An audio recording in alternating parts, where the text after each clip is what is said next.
Hi, I'm Taylor with BTOD.com. Today I'm going to show you how to attach and remove the headrest on the BTOD Akir chair.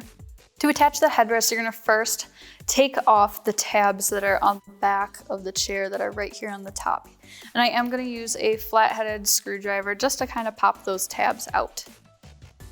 Once those tabs are out, you're going to align the headrest with those holes. And then using the provided bolts, you're going to just insert them, and then using a 3/16 Allen wrench or a 5mm Allen wrench, you're just going to tighten those.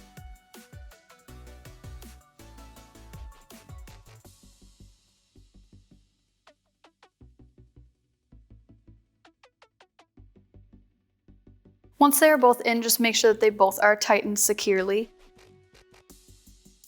And then your headrest should be ready to use.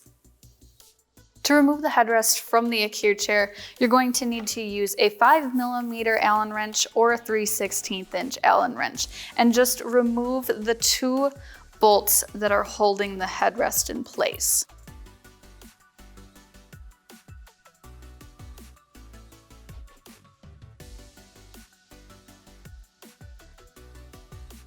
Once the headrest is removed, you're going to put the tabs back into where the bolts were.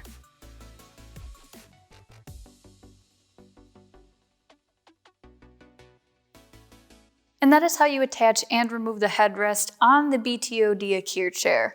If you do have any other questions, feel free to contact us. If you liked this video, be sure to give it a thumbs up and subscribe to our channel so you don't miss out on any of our new content. Thanks for watching.